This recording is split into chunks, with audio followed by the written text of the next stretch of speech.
Some fight for power. Some fight for us. Isn't that about the worst movie tagline that you've ever heard? It doesn't even sound grammatical, but it's still the official tagline for 2009 Street Fighter, The Legend of Chun-Li.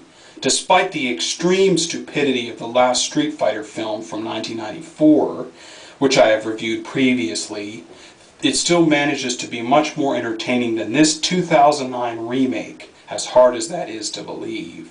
Director Andrei Bartkowiak decided that the best way to improve upon the last film was to take away its only redeeming characteristic, campy silliness. Instead, we get a maudlin, realistic film that can't decide if it wants to be a coming-of-age story or a gritty crime drama. Chun-Li, who is supposedly the strong Chinese Interpol agent of the game, is none of the above. She is instead a paper-thin, lily-white concert pianist. The first part of the movie consists of scenes of her childhood, showing her as an innocent Chinese girl who mysteriously turned into a cracker after her father was kidnapped by the evil M. Bison. She didn't do anything about it until she got a mystical scroll written in Chinese that she can't read for some reason, even though she spoke Chinese fluently as a child, and all of her dialogue was in Chinese. She can't speak Chinese once she becomes an adult, so she has to go to Hong Kong to get somebody to read it for her. And when she is in Hong Kong, the person tells her that the scroll is commanding her to go to Bangkok to find somebody named Gen, even though Gen is standing right next to her. I don't know. She goes to Bangkok, and for some reason most of the signs in Bangkok are in Chinese, even though they speak Thai in Thailand. Duh.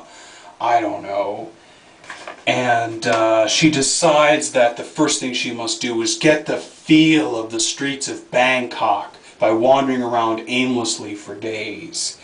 The mean streets of Bangkok look more like the clean streets of Bangkok in this movie, with only badly choreographed wire-fu kung fu fight scenes to show you that there is a seedy underbelly of the town. Bison is some kind of a businessman whose evil plan is not so much to take over the world, but rather to buy up a slum district on the waterfront, which for some reason that requires legions of stormtroopers. I don't know why. But he attracts the attention of the Bangkok police force when he kills and artistically arranges the corpses of his business rivals in ISO container.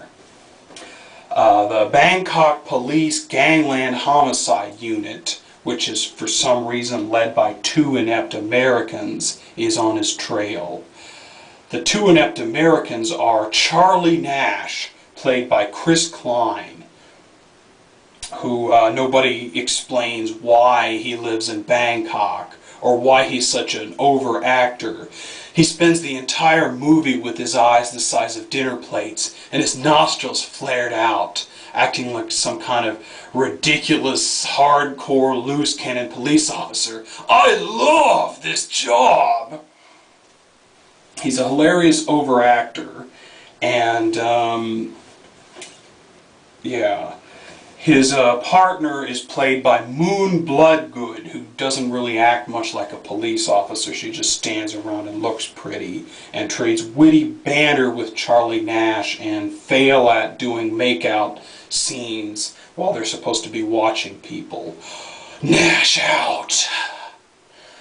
The movie stops making any sense whatsoever when it is revealed that Bison, back when he first got married, transferred all of his goodness into his unborn daughter, which he ripped out of his pregnant wife by pushing her belly button like a button and just kind of holding her in his hand. It is never explained why he did this or why this is supposed to make him the ultimate criminal mastermind. They also don't explain why he decides to reunite with the grown daughter in the end, which is got some kind of scary code name which scares the Bangkok police force and leads to a whole-scale shootout on the streets. There's one particularly fake CGI explosion and a scene where Bison's trying to shoot Chun-Li while she's running away down a ladder, but instead manages to land every bullet on the tiny little rungs rather than hitting the very clearly exposed Chun-Li.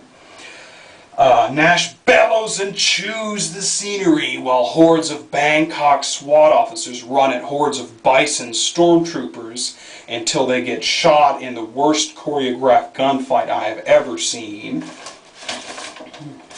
Bison smuggles his daughter in on a boat, and just before he does nothing to her but say stuff in Russian, he gets in a fight with Chun-Li that fails at either being epic or interesting. Without giving away too many spoilers, let me just say the movie ends predictably. What a shock, huh? I'm sure you're disappointed. If you want to get the feel of watching this movie without actually watching it, watch some bad Hong Kong martial arts movie on DVD and pause it very regularly to look at pictures of soap opera actors failing at displaying convincing emotion while listening to sad violin music. Remember to spend more time on the soap opera actors than on the fight scenes. This is a tiresome, cliché, pointless action movie that has nothing more to do with Street Fighter II than a few character names. The most entertaining part of the film is either all the massive inconsistencies with the plot or Chris Klein's acting as Charlie Nash. Yes, you should watch Street Fighter II Legend of Chun-Li so you can see the Irish Bison, who is never explained why he has an Irish accent because he lived his whole life in Bangkok, and see him trying to be a villain for no reason at all and have a lot of fun while doing it. Nash out.